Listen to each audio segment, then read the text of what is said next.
음력 2월 1일 무슨 날인지 아시나요? 이인숙 권사님 잘 모르시나요? 음력 2월 1일? 이게 떡집에서 모르시면 안 되는데 송편 먹는 날, 송편 먹는 날이라고 그래요. 어제 우리 성도님들 몇 분 제가 이렇게 물어보니까 모르시더라고요. 저도 몰랐어요. 모르신다고 실망하실 필요 없습니다. 음력 2월 1일이 왜 송편을 먹는 날이냐면, 떡 먹는 날이냐면 이제 농사를 본격적으로 시작해야 되는 때래요. 그래서 나이 수만큼 송편을 먹고 떡을 먹고 힘을 내서 일하라는 그런 풍습이 있었다고 하더라고요. 근데 나이 많으면 나는 80개를 먹어야 되나? 80개 다 드시지는 않았대요. 적당히 담아 드리고 뭐 80개 담아주면 나눠 먹고 이랬다라는 절기가 송편 먹는 날 음력 2월 1일이라고 이렇게 제가 또 하나를 알게 됐습니다. 근데 우리가 이런 절기들이 조금씩 잊혀지고 있지 않습니까? 아무도 모르시잖아요. 뭐 그런 게 있었어?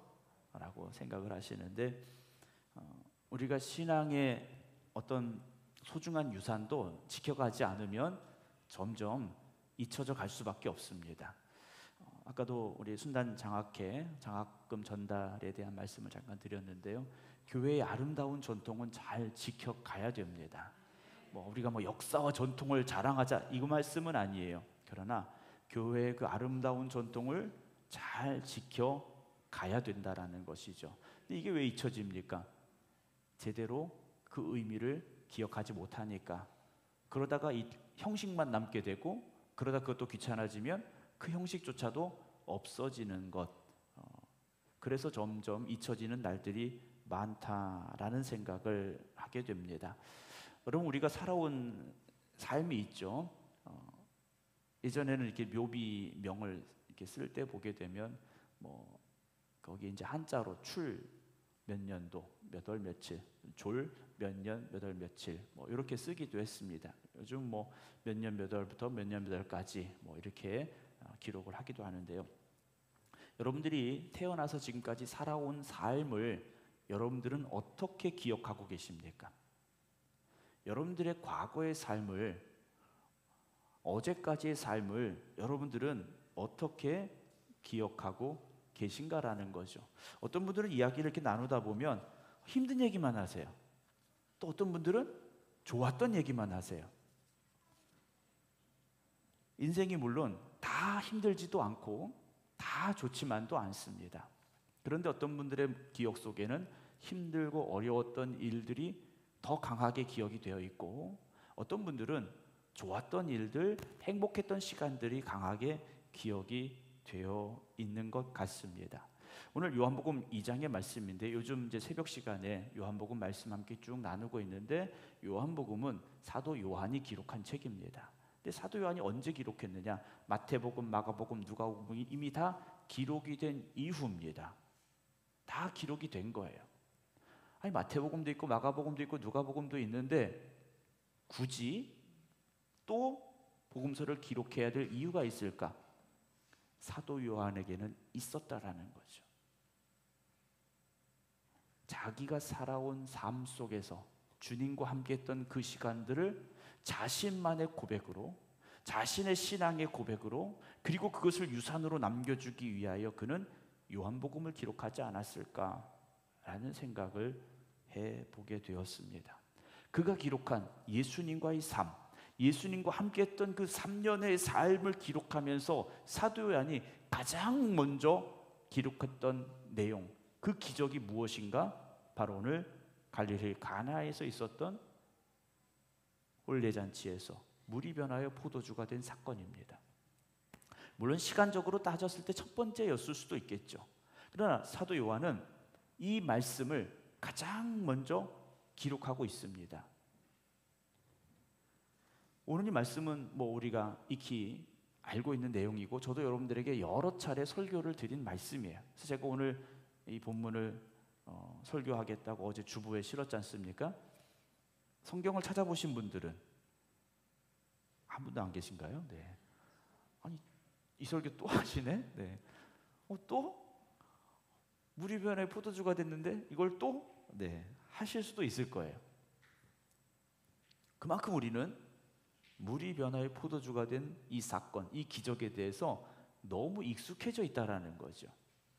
뭐 예수님이시니까 당연히 그 정도는 하실 수 있지, 이 정도로 우리가 생각을 하고 있습니다. 자, 오늘 말씀을 볼게요. 사흘째 되던 날 갈릴리 가나에 혼례가 있었습니다. 혼인 잔치가 벌어졌어요. 예수님의 어머니도 거기 계셨어요. 그래서 아마도 예수님의 이 어머니 마리아와 친척 관계였을 것이다 라고 이야기를 하죠. 2절, 예수와 그 제자들도 혼례에 청함을 받았더니 3절, 갑작스럽게 포도주가 떨어진지라라고 상황이 바뀝니다. 혼례잔치에 초청을 받아서 잔치를 즐겁게 보냈다, 잔치를 잘 마쳤다, 이게 아니에요. 잔치를 열었고 잔치에 초대됐는데 갑작스럽게 포도주가 떨어진 거예요. 이 당시 혼례잔치는 일주일간 해야 되는 겁니다. 잔치를 일주일 해야 돼요. 그러면 그 잔치를 위한 준비가 얼마나 힘들고 또 정성을 들였겠습니까? 하루 잔치가 아니라는 거예요. 요즘은 잔치를 해도 다 뭐 식당에다가 예약을 하고 맞춰서 잔치를 하게 됩니다만, 옛날의 잔치는 그렇지 않았죠. 저도 제 아내하고 결혼식을 할 때 제 아버지 목회하시던 그 작은 교회에서 했어요. 작은 교회에서 했는데 성도님들이 잔치 음식을 다 준비를 해 주셨어요. 그래서 거기서 식사를 하시고 대접했던 기억이 있는데, 쉬운 게 아니더라고요. 음식을 뭘 해야 될까 메뉴부터 정해야 되고, 그 음식을 잘하는 사람에게 그 메뉴를 맡겨야 되고, 또 장을 봐야 되고, 다 준비를 해야 되고. 근데 가장 중요한 게 뭡니까? 몇 명이나 먹을 수 있을까? 이거지 않습니까? 아무리 좋은 메뉴, 좋은 반찬을 해도 10명 것만 준비하면 잔치를 어떻게 하겠습니까? 적당하게 오실 손님의 숫자를 생각해서 조금 더 여유 있게 준비를 하게 되죠. 이 잔치도 그랬을 거지 않습니까? 누구누구를 초대해야 돼. 그럼 몇 명 정도 올 거야? 그러면 이 정도 음식을 준비하면 되겠지라고 잔치가 시작이 됐습니다. 그런데 뜻밖의 곳에서 문제가 생긴 거예요. 넉넉할 줄 알았던 포도주가 떨어진 겁니다.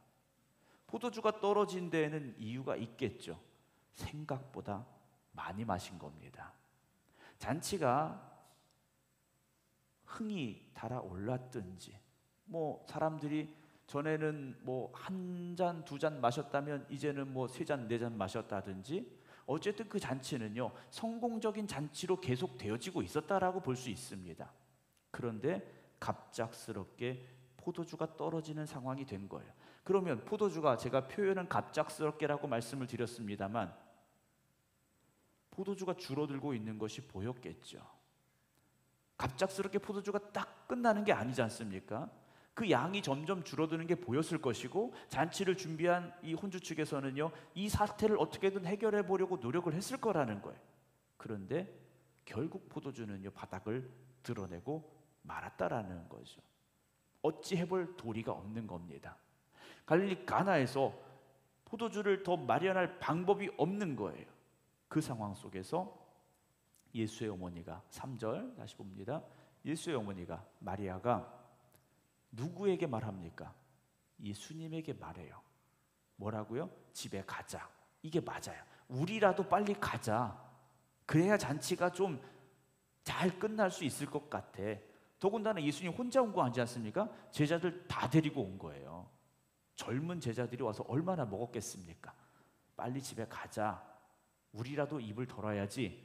이렇게 말하는 게 맞아요. 그렇지 않습니까? 그런데 예수님의 어머니 마리아는 뜻밖의 요청을 예수님에게 한 겁니다. 저들에게 포도주가 없다 그래요. 포도주가 없다. 여러분, 포도주가 없다라는 게 뭡니까? 집에 가자, 그 의미가 아니에요. 문제를 가지고 마리아는 예수님께 지금 갔습니다. 그런데 말씀을 다시 보면 포도주가 없어. 그럼 그 다음에 뭔가 있어야 되잖아요. 그 다음 표현이 뭔가 있어야 되는데 없어요. 4절 말씀 볼까요? 4절에 보면 예수님께서 4절, 여자여 나와 무슨 상관이 있습니까? 그래요. 아니 이 집에 포도주가 떨어지든 말든 이게 나하고 무슨 상관입니까? 라고 예수님께서 어찌 보면 좀 매몰차게 말씀을 하셔요. 매몰차게. 그러면서 한마디 더 하신 게 뭡니까? 내 때가 아직 이르지 않았습니다. 그래요. 내 때가, 메시아임을 드러낼 그 때가 아직은 아닙니다. 라고 예수님께서 단호하게 거절을 하십니다. 예수님께서는요, 예수님을 찾아온 병자나 문제나 아픔을 가진 사람들에게 정말 따뜻하게 대하실 때도 있었지만 이처럼요 매몰차게 대하실 때도 있었어요. 수르보니게 여인이 왔어요. 얼마나 주님께서 매몰차게 대하셨습니까? 이 여인이요 주인의 상에서 떨어지는 그 부스러기라도 개들이 먹을 수 있지 않습니까? 라고 간절히 요청할 정도로요 예수님 매몰차셨어요. 또 어떤 곳에서는요 수가성을 찾아갔었을 때는요 그 여인 하나를 만나러 예수님께서 거기까지 가시기도 하셨다라는 거죠. 그런데 오늘 주님께서 하신 말씀을 다시 보면 내 때가 아직 이르지 않았습니다 라고 말씀을 하셔요. 그러니까 주님의 계획표에는 여기에서 이 포도주가 떨어진 사건에 개입하실 그때가 계획되어 있지 않다라는 겁니다. 정말 이건 뜻밖의 상황이었고 마리아의 뜻밖의 요청이었다라는 겁니다. 포도주가 떨어진 거지 않습니까? 그런데 5절 어머니 마리아가 하인들에게 말해요. 손님들 빨리 가라고 하세요. 이게 아니에요. 너희에게 무슨 말씀을 하시든지 그대로 해라 그래요. 무슨 말씀을 하시든지 그대로 하라, 순종해라 라고 하인들에게 마리아가 이야기합니다. 이 말에 담겨져 있는 마리아의 믿음은 무엇이겠습니까? 마리아는 예수님을 잉태하였고 출산했고 지금까지 어머니로 함께 살고 있었던 여인이에요. 누구보다도 예수님에 대해서 잘 알고 있는 여인입니다. 그 여인의 입에서 나온 말이에요. 무슨 말씀을 하시든지 그대로 순종해라. 여러분, 오늘 여러분들은 예수님에 대해서 얼마나 알고 계시다고 생각을 하십니까? 여러분들은 예수님에 대해서 얼마나 자세히, 얼마나 정확히 알고 계십니까? 거기 있는 모든 사람들이 이 문제를 가지고 예수님 앞에 나오지 않았어요. 지금 예수님이 누군지 사실 잘 알지도 못하는 상황이에요. 근데 마리아만큼은 예수님께 이 문제를 가지고 나왔고 하인들에게 예수님의 말씀에 그대로 순종하라고 명령을 내렸어요. 그럼 마리아가 기대하고 있는 믿음, 마리아가 고백하고 있는 예수님에 대한 그 믿음은 무엇이겠습니까? 예수님은 이 상황을 해결해 주실 분으로 믿고 있었다라는 거죠. 여러분들은 예수님이 그런 분이 되심을 믿습니까? 포도주 항아리에 포도주가 점점 떨어져 가고 있는 그 바닥이 보이는 상황에서도 주님이 개입하시면, 주님이 함께 하시면, 주님이 역사하시면 그 문제가 해결될 줄 여러분 진짜 믿으십니까? 여러분 그냥 옆에 사람 아멘 하니까 믿는 척하고 아멘 하셔서는 안 된다라는 거예요. 마리아는요 예수님을 키워가면서 육신의 아들로서의 예수가 아니라 하나님이 보내주신 메시아로서의 예수 그리스도를 보았다라는 거죠. 그리고 그것이 오늘 그녀의 고백으로 첫 번째 등장하고 있는 이 기적의 사건에 우리가 마주하고 있다라는 겁니다. 예수님의 방법이 무엇이었습니까? 손발을 씻는 항아리에 물을 채워라 하시는 거였어요. 여기서 우리가 순종에 대한 이야기도 할 수 있고 여러 가지 이야기도 많이 할 수 있겠습니다만 중요한 건 바닥을 보이던 술 항아리가 아니었습니다. 바닥을 보이던 술 항아리가 아니라 전혀 생각하지 못했던 정결 예식에 쓰던 그 항아리였다라는 거죠. 여러분 우리는 지금 내가 겪고 있는 이 상황에만 너무 집중을 합니다.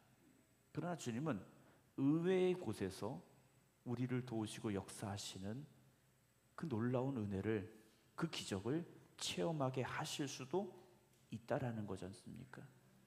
여러분들은 지금까지 살아오시면서 여러분들의 그 기억 속에 주님이 나와 함께 하셨던 그 기적의 사건들, 은혜의 시간들을 얼마나 기억하고 계십니까?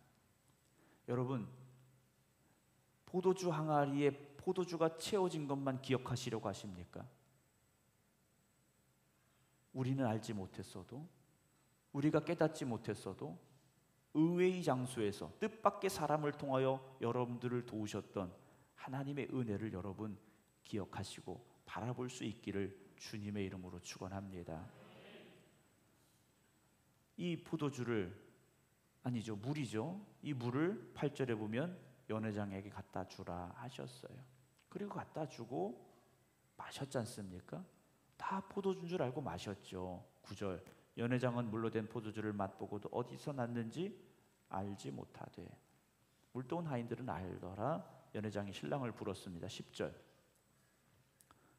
사람마다, 그러니까 모든 사람이에요. 대부분의 사람들이 먼저 좋은 포도주를 내고 취한 후에 낮은 것을 내거늘 그들은 지금까지 좋은 포도주를 뒀었구나 라고 이야기를 합니다.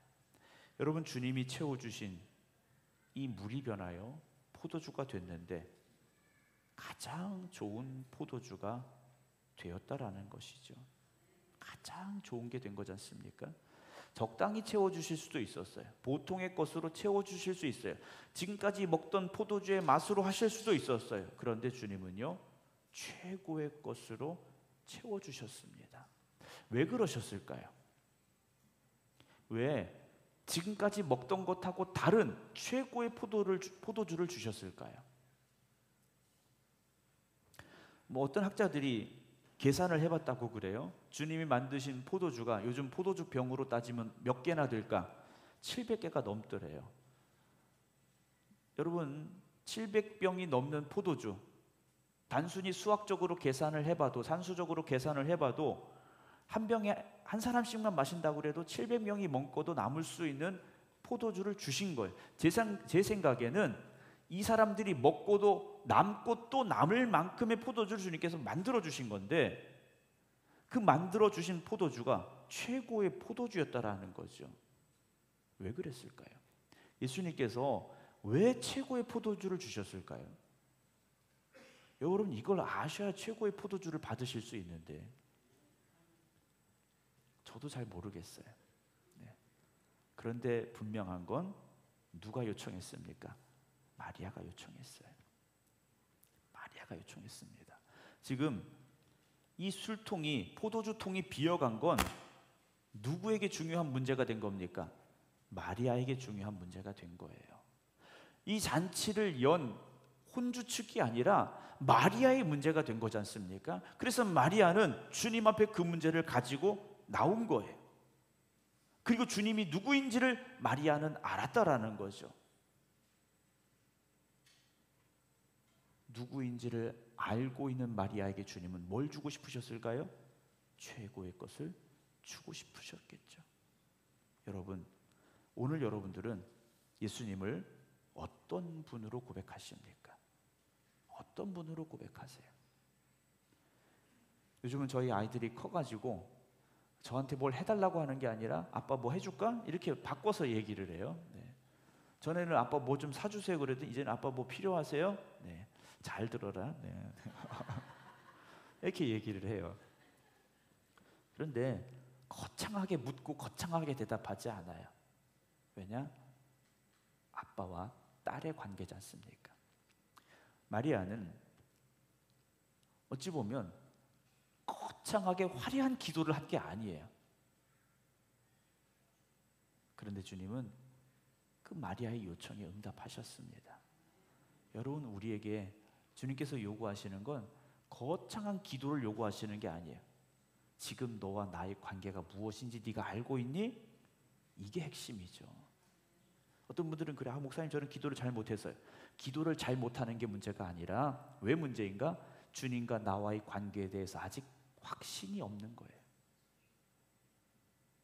하나님과 나와의 관계에 대한 아직 확신이 없는 겁니다. 하나님이 나의 아버지이십니다라는 확신이 없는 거예요. 하나님이 나의 아버지, 나의 아빠가 되심을 고백하면 여러분 기도가 왜 어렵습니까?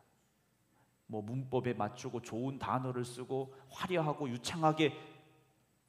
여러분 저희 아이들도 어렸을 때요, 단어 한 마디 두 마디에도 제가 기가 막히게 알아들었어요. 때로는 울어도 알아들었어요. 여러분 하나님이 어떤 분인가를 마리아처럼 고백할 수 있기를 주님의 이름으로 축원합니다. 여러분들이 그것이 깨달아지기 시작하면 오늘 이 역사는 계속 되어질 겁니다. 여러분들이 앞으로 살아갈 날들이 얼마가 될지는 모르지만 앞으로 30년을 산다면, 50년을 산다면 그 날들을 여러분 빈 포도주통을 바라보며 살아가시겠습니까? 아무리 박박 긁어도 나오지 않는 그 포도주통만 보시면서 실망하고 낙심하며 살아가시겠습니까? 마리아와 같이 주님 앞에 나가시기 바랍니다. 주님이 어떤 분인지를 분명히 고백하며 주님 앞에 나가시기 바랍니다. 그렇다면 여러분들이 이제 살아갈 날들은 지금까지 먹었던 평범한 포도주가 아니라, 그 바닥이 보이는 포도주통이 아니라 차고 넘치는, 그것도 최고의 포도주를 주셨던 주님의 은혜가 여러분들에게 임하게 될 줄로 믿으시기 바랍니다. 그래서 우리는 인생의 마지막 때 요한처럼, 사도 요한처럼 이런 고백을 할 수 있었으면 정말 좋겠습니다. 요한의 평생의 삶은 복음 전하며 핍박받고 고난받는 삶이었겠지만 그는 하나님이 어떤 분인지를 알았고 예수님이 어떤 분인지를 진정으로 고백하는 삶을 살아갔지 않겠습니까? 그렇다면 그의 삶은 최고의 포도주가 풍성하게 넘쳤던 그 가나의 혼인잔치의 놀라움과 기적, 그 은혜가, 그 역사하심이 함께하는 삶이었으리라 저는 생각을 합니다. 오늘 여러분 다시 한번 여러분들에게 말씀을 드립니다. 하나님께서 어떤 분이신지를 분명히 고백하시기 바랍니다. 하나님이 채워주십니다. 채워주시되 최고의 것으로 채워주심을 믿으시고 하나님 앞에 나아가는 우리 모두가 되어지기를 주님의 이름으로 축원합니다. 기도하겠습니다.